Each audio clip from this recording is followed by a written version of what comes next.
I'm James Stacey, 2018 Nuffield Scholar. My topic is growing pains, planning for the future population.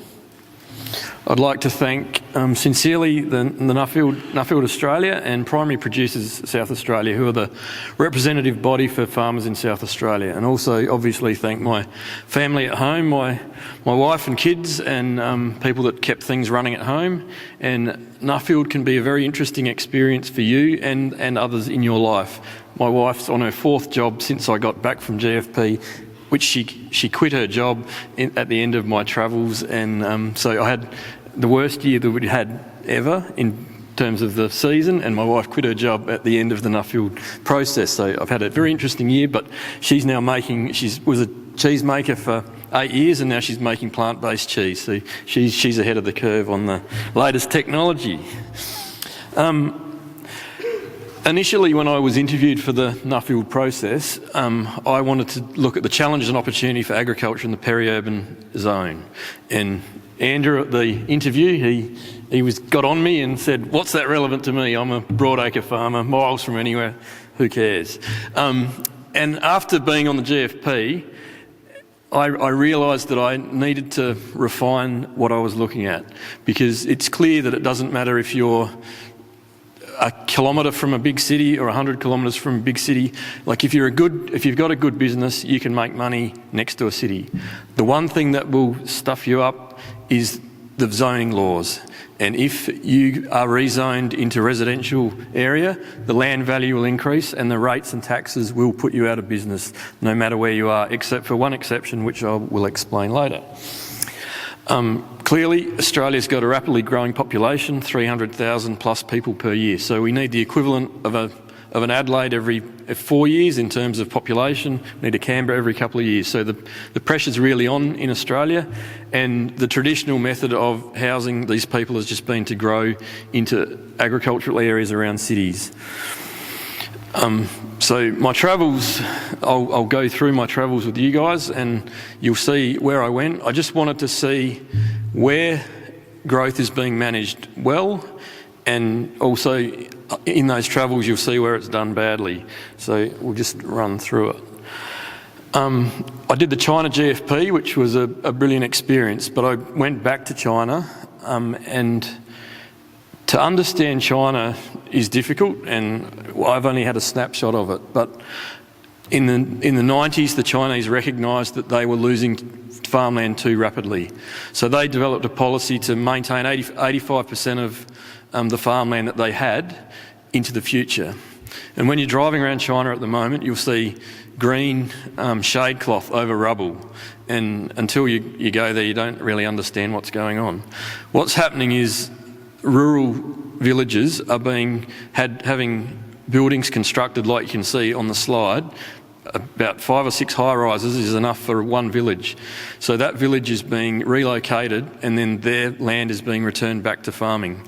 So the policy may have some fairly serious social issues by moving people out of regional areas into these cities, but the Anhui province is 64 million people, and they still maintain agriculture. Their population density is about the equivalent of Adelaide for the whole state of 62 million people. So there's huge pressure on to maintain land, but the government are actively trying to keep agriculture, yet they build infrastructure. But the one thing the Chinese seem to do a lot better than us is they go, okay, we need to build an industrial area and housing and roads, so they just go and build it all, and there's no one there.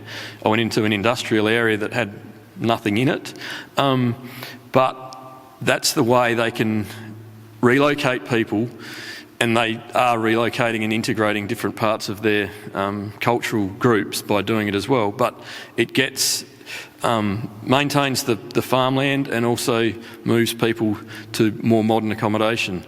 And there's a big transition happening, because around a village in China there might be 350 acres of farmland, and the businesses we went and visited, they were leasing those blocks of farmland. They might lease 5 or 6 villages worth of land, because all those people have relocated to another area, so they're still generating income from farming. And it's hugely interesting to see. So China's doing like you need communism to make it work, but they are doing it differently and maintaining farmland. This is British Columbia. They've had planning rules in place since 1976 to maintain and preserve farmland. You can see in the picture that obviously the fields are the flat, fertile ground, and the houses are being all built up on the higher ground. And from an environmental point of view, you might not be able to do that now, but that's what the government chose to do. And it was the government that brought the legislation in 1976, was voted out within a year, and the property development industry were very unhappy, and some property developers took 20 years before they gave up on getting their land rezoned. So there is land available for development, but it's really tightly controlled, the land that is excluded from development, and it does cause people frustration. There is a process you can go through to apply to get land rezoned, but there's no one that's very successful. And it was really interesting to go there because the planners that look after this, they said, we seem to get a lot of Australians here wanting to know about urban planning and what's going on. So it's a really interesting place to go to. And the land as farmland is still worth $100,000 an acre because it's so productive, being like coastal and high rainfall, and it's beautiful country for dairy and horticulture. Oregon, just down the road, is another great example of planning done well. And the example in Oregon is something that's probably closer to where we should be in Australia. Every town and city, there's 100 towns and cities that all have to have an urban growth plan or a plan for their city. So if they believe that they need to increase their population, they have to submit that plan to the University of Oregon, who are the sort of independent arbiter, and they will identify the land of the least value for agriculture to be used for development in the future. And Oregon it's a brilliant place to go. Like obviously it's a beautiful state, but there's clear definition between farming zones and cities. So you have a substantial city, and then you'll drive for half an hour and it's just farmland, and then bang, you get the cities again. And you don't get that corridor of urbanisation along those roads. And they do have a good train network which gets people from city to city quickly and efficiently, so people can live away from Portland, which is the main centre, and can work with that. Jim Johnson, the guy with me there, it was quite an interesting experience, like a farmer going to visit urban planners. Like they weren't really sure why I wanted to see them, and then I was sending these people emails saying, how did you even get onto me? But he'd written a lot of interesting stuff, and he works for the Oregon Department of Agriculture, and he's involved in helping to work out which land needs to be looked after and which can be built on. And he was a hugely interesting guy. We get to California, and I've got the dams or trains, so Borgie with his Bradfield scheme, he'd be good in California. But California is a great example of how not to do urban planning. It's the state of the car, so the urbanisation just scrawls along the freeways and highways, and all through the Central Valley, like the population's continuing to grow, and agricultural land for irrigation is disappearing, and that is forcing the irrigation infrastructure to push water further out into the deserts and those regions. California does have some policies in place to try and protect farmland, and the American Farmland Trust is an organisation which attempts to preserve farmland by purchasing land of significance, but they still face the pressure of having to pay high costs for having that land that they look after. I spent some time in New Zealand. Pukekohe is in the Auckland Council catchment. It's about an hour south of Auckland. It grows 25% of New Zealand's horticulture. So they have access to labour and they're close to markets. But being in the Auckland Council zone, the Auckland Council want to expand Auckland, and that's the only direction there is land available. So Pukekohe, as you can see, I'm standing, there is vegetable properties around me, but I'm standing on top of a hill which was blocks that have been subdivided, and there's subdivided land in the background there. And New Zealand is very interesting because at the moment there's just been the government's just starting a discussion about protecting land based on soil type and its suitability for different agriculture, and they're having that discussion, and there is a level of protection at the moment, but it is being pushed pretty hard from the property development sector to get into Pukekohe. And the bizarre thing, I was in Pukekohe and I said to the vegetable growers, why can't you go over the hill to the Waikato? And the environmental restrictions on horticulture, because the perceived runoff and environmental impact of them is preventing them going into the Waikato, which is next door, similar rainfall soil types.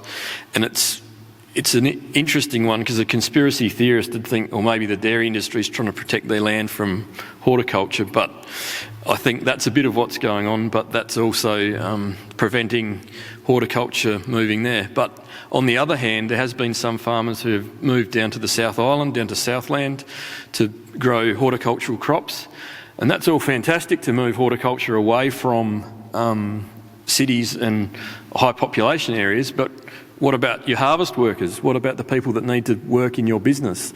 So there are about 500 people short down in the South Island of staff that they need to operate those businesses. So yeah, that's one thing that is something that's very important.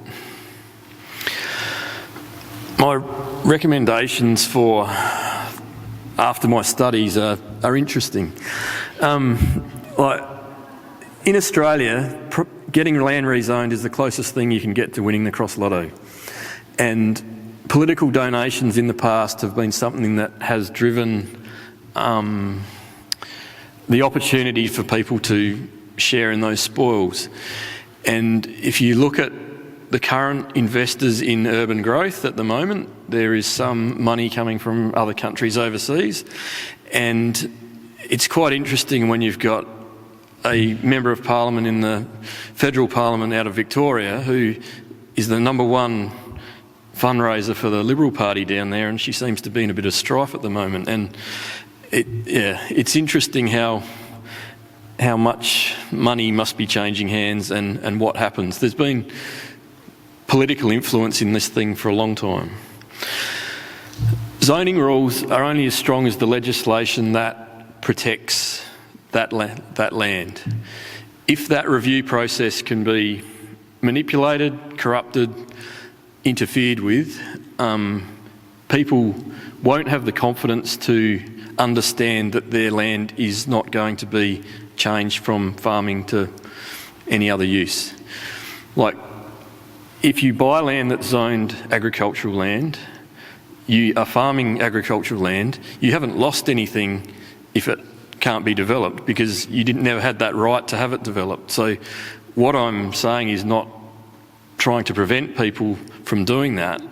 It's just saying that it's not necessarily it's not a given right that just because you own farmland near a city, you should be able to develop it and sell it. So that's quite strong. And in South Australia, the government put in legislation around protecting the Barossa and McLaren Vale, and now they've put in legislation to protect the more broader agricultural area about 100 k's out of Adelaide. But the first review process has come up for the McLaren Vale area. A nursing home developer purchased a substantial vineyard on the edge of McLaren Vale and proceeded to bulldoze all the vines, and then they've gone back to government saying it's an unviable piece of land, you need to let me develop it. And that's the kind of behaviour that the speculation and people thinking they can change the rules has on agriculture. If farmers know that that's for farming and they can just continue to farm it and do a good job, and you've got access to labour, you're close to your market. And one thing that I find quite bizarre in Australia, and the Californian situation is quite interesting as well, water security is critical. And in Australia, you've got around Adelaide, there's treated effluent going to Virginia and to the McLaren Vale. In Victoria, it goes to Werribee, down to Mornington and other regions. And like Natasha Shields is here today, like they're down south in Werribee growing vegetables, and they don't have treated water, but a lot of properties do. And I went down there and had a look, and there's treated effluent pipelines that are running through new housing developments, and there's one effluent dam that had to be cut in half so they could build houses on the half that they cut off. So the government puts money into infrastructure to build these things and have secure water to grow fruit and vegetables, and it's just disappearing. Like at the moment, Melbourne produces about 50% of the vegetables that it consumes itself. And if the current growth trends continue, by 2050 that'll be about 20% of Melbourne's production. And then you look at people like the Shields have moved their operation up into southern New South Wales to expand their business, and now they have no water. So how smart are we as Australians that we relocate horticulture away from where there's Class A recycled water going out to sea, and we go inland to regions where there's no water security? It's just stupidity. One thing about farming in the peri-urban zone is you are the face of agriculture to the world. You need to run your business in a manner that is a good example of agriculture to everyone around you. If you don't, that gives everyone's view on agriculture as pretty poor. And I think places like Oregon, there's farmers market there, 20,000 people on a Saturday morning. People are connected to agriculture because they're driving through farmland. There's nurseries, there's direct farm sales. The connection to agriculture is quite strong. It's clearly visible. It's not behind a wall of houses or a wall of industrial buildings. It's in people's face. And that's the story a lot of people talk about in Australia, the disconnect from agriculture. And if agriculture is 100 k's from a city, you don't see it. You're disconnected from it. Australian agriculture needs to have a discussion with government to see where we are at. Is it important to cities that we preserve farmland or not? And if it's just going to be open slather, farmers need to know.